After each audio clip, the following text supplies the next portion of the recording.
Liquidity ratio is a class of financial metric that is used to determine your company's ability to pay off its short-term debt obligations. Generally, the higher the value of the ratio, the larger the margin of safety that the company possesses to cover short-term debt. Liquidity ratio can be divided to two. There is current ratio and acid test or quick ratio. Here is a formula for current ratio. There is current asset divide with current liabilities. As we know, current asset is cash in hand, cash at bank, account receivable, closing inventory, and current liabilities is account payable, short-term loans. There is example. There is current asset have 15,000, current liability is 7,500. Here's the calculation for current ratio. There is current ratio equals to 50,000 divided 7,500. So the answer is current ratio and 2 equals to 1. So the firm has 2 ringgit of current asset to repay the 1 ringgit liabilities.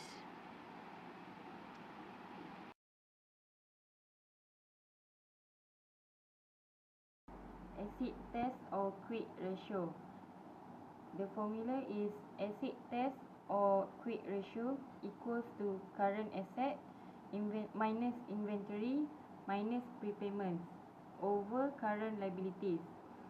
Current asset, inventory and prepayments also known as quick asset. Here are the examples. Current asset 15,000 including inventory 3,500, current liability 7,500. So the calculation is 15,000 minus 3,500 divided by 7,500. The answer is 1.53 equals to 1. The explanation is for every 1 ringgit current liability, current asset have 1 ringgit and 53 cents for pay RM 1 ringgit current liability.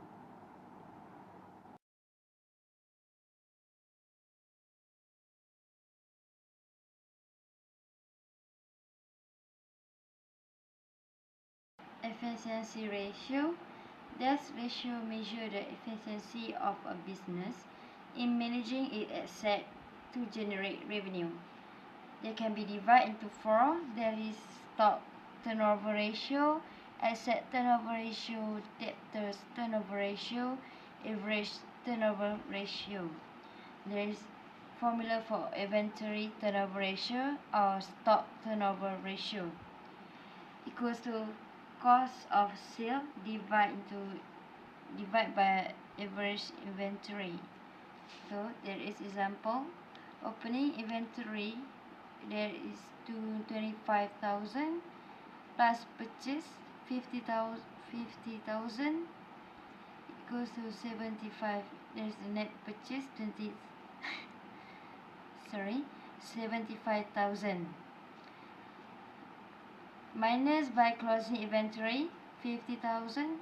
So cost of sale will be 60,000.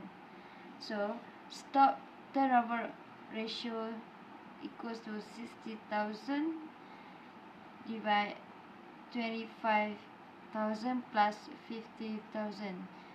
25,000 can be taken from here, open inventory, plus by 50,000 there is closed inventory and divide by 2.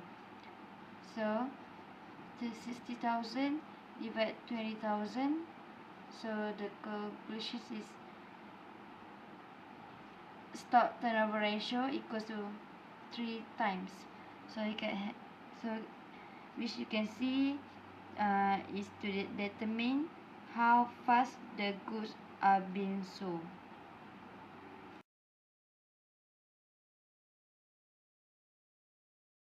Next is asset turnover ratio.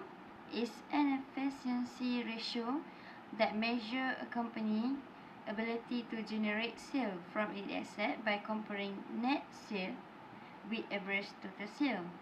Here's a formula for asset turnover ratio equals to net sales divided by average total asset. Example, Sally Tax Company is a tax startup company that manufactures a new tablet computer. Sally is currently looking for a new investor and has a meeting with an angel investor. The investor wants to know how well Sally uses her asset to produce sales, so he asks for her financial statement. Here is an example. Beginning asset 50,000, ending asset is 100,000, net sale is 25,000. Here is a calculation. 25,000 is come from net sale, and divided by 50,000 is a beginning asset, plus 100,000 is ending asset divided by 2. So here is 25,000 divided 75,000. So the answer is for asset turnover ratio is 0.33. Sally ratio is only 33. For every dollar in asset, Sally only generates 33 cents. In other words, Sally starts up in a very efficient with its use of assets.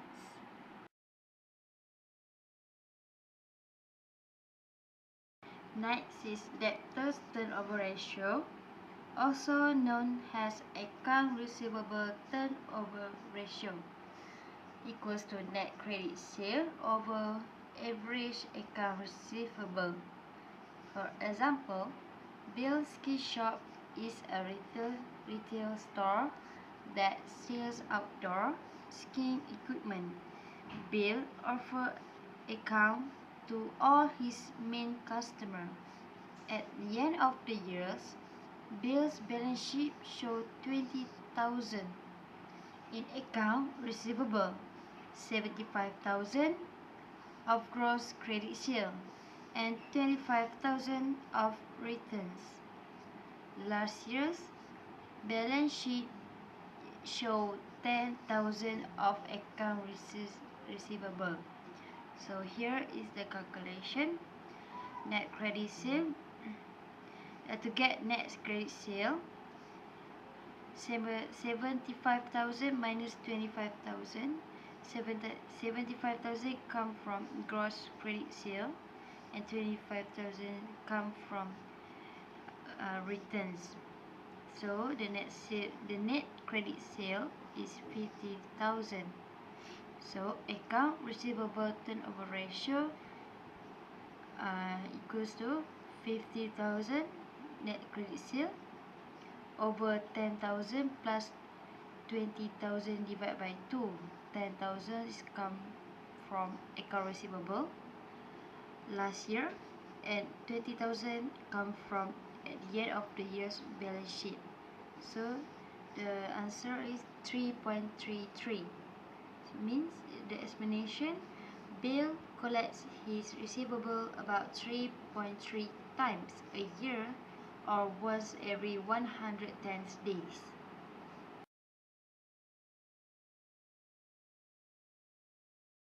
Last but not least, average collection period.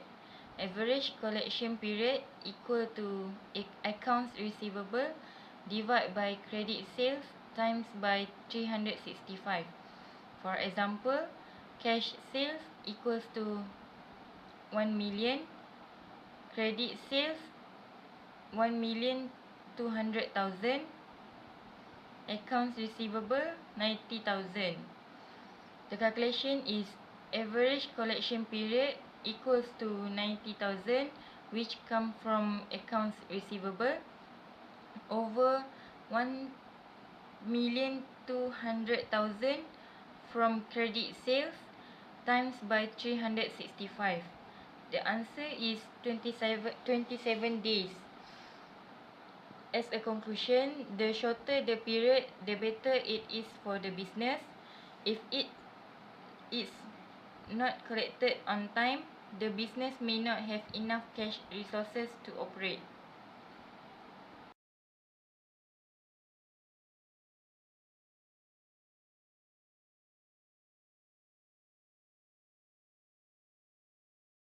Profitability ratios. This ratio measure the performance of a business during an accounting period. Bermaksud, nisbah keberuntungan mengukur prestasi syarikat sepanjang tempoh perakaunan. Di sini terdapat gross profit margin. Gross profit margin equals to gross profit divided by sales times by 100. Sales is a net sales. Example, on 20x2 and 20x3, sales is 7,000 and 8,000. Gross profit 1,400, 1,000. The gross profit margin is 1,400 divided by 7,000 times by 100. While for 20x3, 1,000 times by divided by 8,000 times by 100. So the answer for 20x2 is 20%, while for 20x3 is 12.5%. The explanation is, during 20x2, for every 100 ringgit of sales, Rm20 ringgit gross profit was made before any expenses were paid.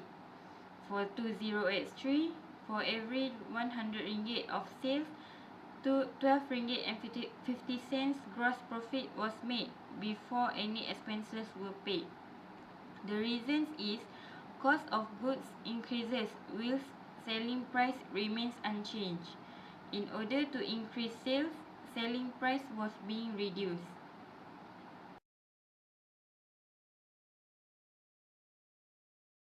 Next, net profit margin. Net profit margin equals to net profit divided by sales. It means net sales times by 100. For example, 20x2, 20x3. Sales is 7,000, while for 20x3, 8,000. Net profit 700, for 20x3, 500. Net profit margin 700 divided by 7,000 times by 100. 500 divided by 8,000 times by 100. So the answer for 20x2 is 10%. For 20x3 is 6.25%. The explanation is, for 20x2, for every 100 ringgit of sales, Rm10 net profit was made after any expenses were paid. For 20x3, for every 100 of sales, 6 ringgit and 25 cents net profit was made after any expenses were made.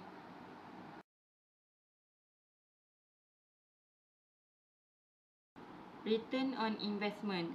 Return on investment equal to net profit divided by capital employed times by 100.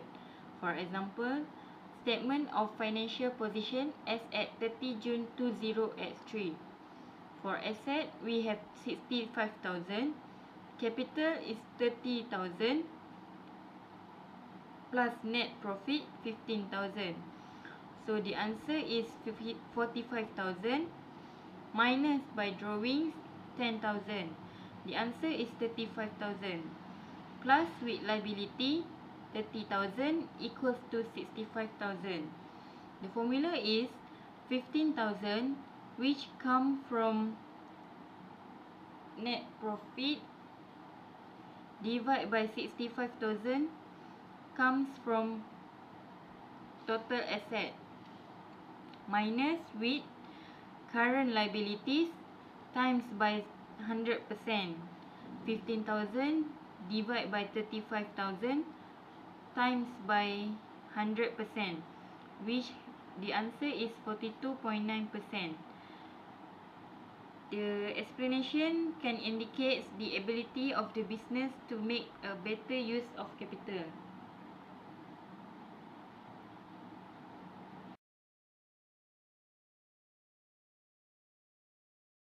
Lastly, return on equity, also known as return on net worth. Definition of return on equity: the amount of net income returned as a percentage of shareholders' equity. Return on equity measures a corporation's profitability by revealing how much profit a company generates with the money shareholders have invested. Return on equity is expressed as a percentage and calculated as return of equity equals to net income over income or shareholder equity. For example, Tammy's Tools Company is a retail store that sells tools to construction companies across the country. Tammy's reported net income of 100,000 and issued preferred dividend of 10,000 during the years. Tammy also had 10,005 par common share outstanding during the year. Tammy will calculate her return on common equity like this: 100,000 minus 10,000 over 10,000 times 5 par equals to 1.8. This means every dollar of common shareholders' equity earned about 1.8 this year. In other words, shareholders saw a 180% return on their investment. This could indicate that Tammy ratio growth of this company.